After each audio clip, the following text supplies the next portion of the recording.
Every single person you have ever loved has a brain.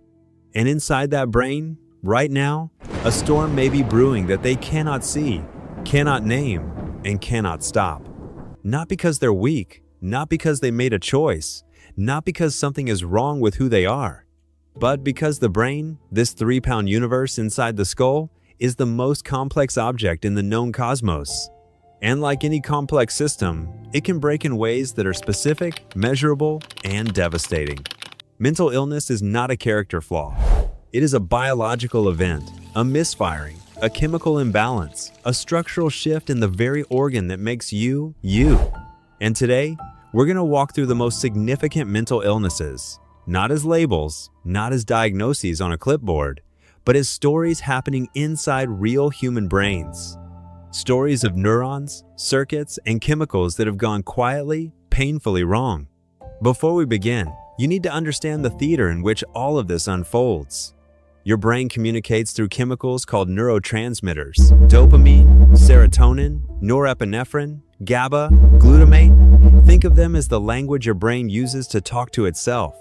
Every thought you think, every emotion you feel, every impulse you act on, it all begins with these chemicals passing messages between billions of neurons. When this system works, it's staggering in its elegance. When it doesn't, the consequences are not abstract. They are felt in the body, in relationships, in the quiet moments at 3 a.m. when something is wrong and you don't know what to call it. Now, let's walk through those moments, one illness at a time. Depression, the dimming.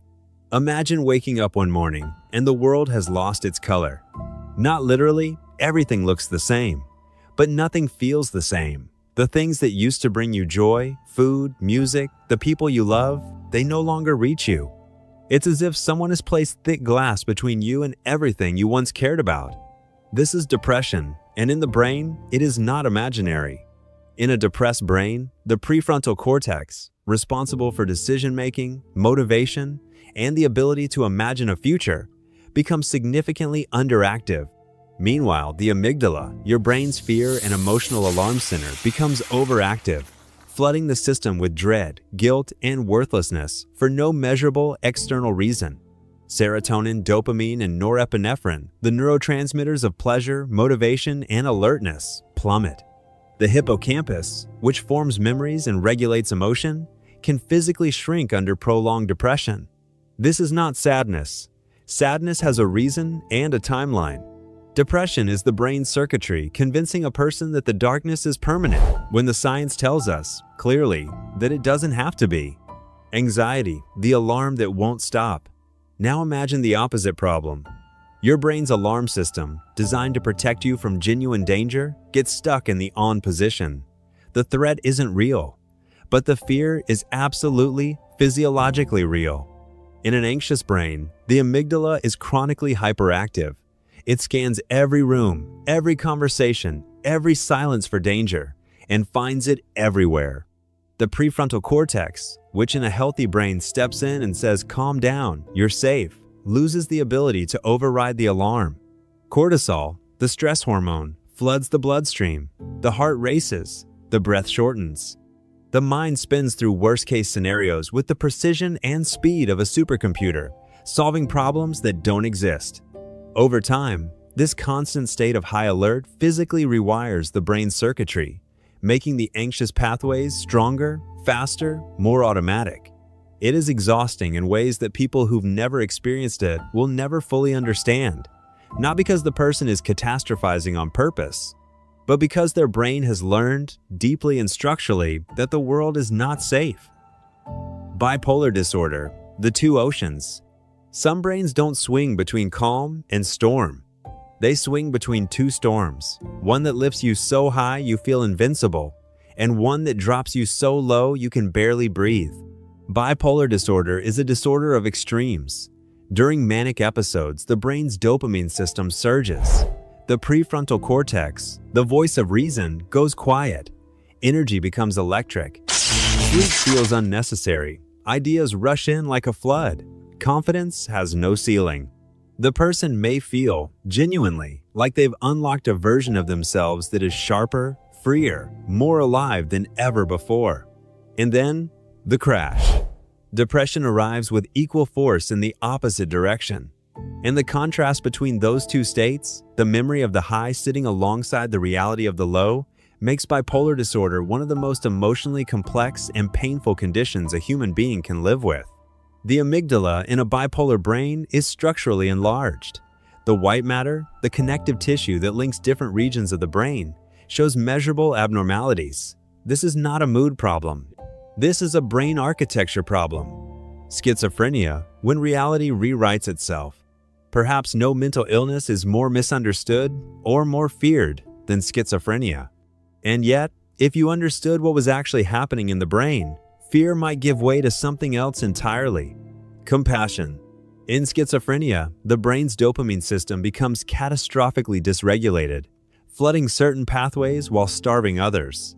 The result is a fracture between internal experience and external reality, voices that are indistinguishable from real ones, visions, beliefs called delusions that feel more certain than anything the outside world can offer. The prefrontal cortex again shows reduced activity, disrupting working memory and logical processing. The thalamus, which acts as the brain's sensory relay station, begins to misfire, sending signals to the cortex that have no origin in the real world. Imagine hearing a voice, clear, present, real, that no one else can hear. Imagine being told that voice doesn't exist. Imagine living inside a reality that the people around you insist is not real. The cruelty of schizophrenia is not in the illness itself. It is in the isolation that comes from living in a world that cannot follow you into yours. OCD, the loop that never closes. There is a circuit in your brain called the cortico-striatothalamo-cortical loop, a feedback system designed to flag threats, trigger behavior, and confirm resolution. In obsessive-compulsive disorder, this loop gets stuck. A thought arrives, intrusive, unwanted, terrifying. The brain flags it as a catastrophic threat. A compulsion is performed to neutralize the threat. And then, instead of the circuit closing with a signal of "you're safe," the loop resets. The thought returns. The compulsion begins again. Brain imaging of OCD patients shows this circuit in a state of constant, exhausting hyperactivity. The orbital frontal cortex sending relentless alarm signals that the caudate nucleus cannot suppress. It has been described by researchers as a broken gear, the mental machinery spinning without ever catching. OCD is not about being particular or neat. It is a neurological loop that traps a person's mind in a state of perpetual, unresolvable threat and makes the acts of washing, checking, counting, or repeating feel less like choice and more like survival. PTSD, when the past lives in the present. Trauma leaves fingerprints on the brain. In post-traumatic stress disorder, an event so overwhelming occurs that the brain's normal memory processing, handled by the hippocampus, fails to complete. The memory does not get filed away as the past. It stays present. The amygdala holds the memory in a permanent state of emergency, unprocessed, unresolved, ready to fire. A smell, a sound, a shadow at a certain angle, and the brain does not remember the trauma. It relives it. Cortisol and adrenaline flood the system as if the threat is happening right now. The prefrontal cortex goes offline, unable to remind the person that they are safe. The body trembles, the heart pounds. The person is, neurologically, back in that moment, even if they are standing in the safest room in the world. PTSD is not weakness. It is not an inability to move on. It is a wound on the brain itself, as real and measurable as any wound you can see. We have walked through a lot of darkness today. Depression that dims the world, anxiety that never lets it rest, bipolar disorder that swings between impossible extremes, schizophrenia that rewrites reality, OCD that traps the mind in an endless loop, PTSD that turns memory into an ongoing emergency. But here is what I need you to walk away carrying. Every single one of these conditions is a brain condition, not a choice, not a character flaw. Not something a person could simply decide to overcome if they were stronger, or more disciplined, or more grateful. And because they are brain conditions, they are treatable.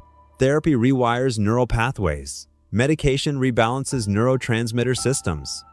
Time, support, and safety allow the hippocampus to heal, the amygdala to calm, the prefrontal cortex to regain its voice.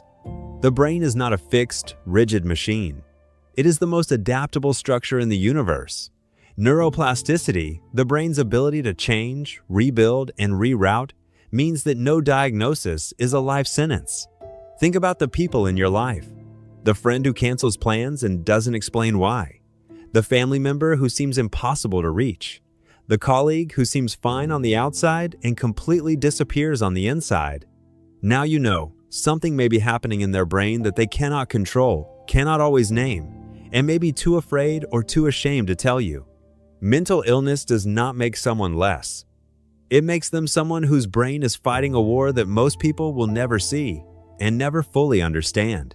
The least we can do, as people who now understand what's actually happening inside the skull, is stop making that war harder to fight. See people fully, gently, without judgment. Because the brain is not just science. It is the home of every person you've ever loved.